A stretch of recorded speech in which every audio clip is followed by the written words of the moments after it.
जो ये सरसों का तेल होता है ना, तो इसमें जब हम सब्जी बनाते हैं तो ये इसमें कड़वापन होता है और सब्जी भी हमारी कड़वी लगने लगती है। इस तरीके से इसमें तेल को डाल करके चमचे से इस तरह से घोटते जाइएगा और कढ़ाई में ये अच्छे से पक जाएगा। इसमें ज़रा भी कड़वापन या स्मेल नहीं रहेगी। सब्जी बिल्कुल अच्छी बनेगी और सब्जी में टेस्ट भी आएगा। तो आप भी इस तरीके से करके देखिएगा फ्रेंड्स। तो ये हमारा ऑयल सब्जी के लिए तैयार है। तो बस इसमें हम अब अपनी सब्जी बना लेते हैं। तो इसमें हमने जीरा और हींग ऐड कर दिया है और लाल मिर्च, हल्दी इस तरह से, और थोड़ी हमने कश्मीरी लाल मिर्च भी ऐड की है। बस इसमें हमने चॉप किए हुए और साफ़ किए हुए आलू डाल दिए हैं और बस इसको अच्छे से हम फ्राई करेंगे। फ्राई करने के बाद इसमें हम अपनी धुली हुई मेथी भी डाल देते हैं और ये बहुत ही अच्छी। अब दूसरी टिप है हमारी। तो फ्रेंड्स, जब हम चाय बनाते हैं तो अक्सर क्या होता है, उसमें उबाल आ जाता है और हम अपने काम में लग जाते हैं जिससे हमारी चाय निकल जाती है। तो फ्रेंड्स, आप ऐसा बिल्कुल ना करें। आप उस पर एक बेलन रख दें, तो जब चाय ऊपर आएगी तो बेलन जो रखा होता है तो उससे चाय का जो उबलने का जो प्रोसेस है ना, वो बिल्कुल कम हो जाएगा और आपकी चाय बिल्कुल भी नहीं निकलेगी।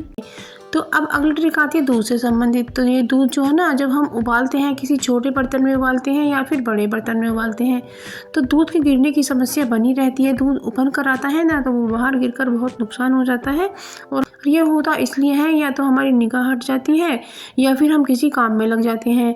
तो हमें ले लेनी है एक चम्मच और इस चम्मच को हमें कढ़ाई के अंदर डाल देना है।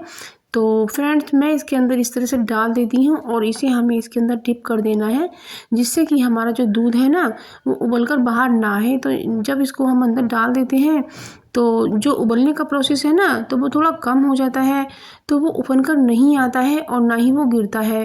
तो इस चम्मच को हम इसके अंदर डाल रहे हैं। आप फ्रेंड वीडियो में देख सकते हैं कि जो इसका जो उबाल है ना, वो इसके डलने पर नीचे बैठ जाता है और चम्मच के नीचे ही वो उबाल बनता रहता है, लेकिन वो ऊपर दूध नहीं गिरता है। तो आप चाहे इसे छोड़कर काम करें या आप टिप है, जब हमारा ऑयल ठंडा हो जाता है तो उसमें बच जाती है काफ़ी सारी गंदगी।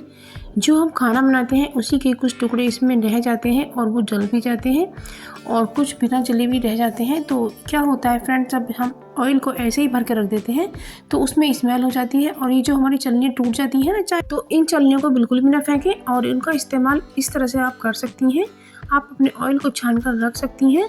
तो इसमें फ्रेंड्स हम ऑयल को छानेंगे और ऑयल को हमें छानना ज़रूरी है, इसी तरीके से भरना बिल्कुल भी नहीं है। तो छान कर ही भरना है। तो इसमें आप देखेंगे काफ़ी सारी गंदगी ऊपर जमा हो जाती है। तो ये जो गंदगी होती है ना, हमारे ऑयल में पड़ी रहती है और हमारे ऑयल को ख़राब करती रहती है, जो कि हमें बीमारियां पैदा करती हैं। तो इस वजह से हमें अपना साफ़ सुथरा ऑयल ही करके रखना है। आप देख सकते हैं कितना साफ़ सुथरा ऑयल निकला है।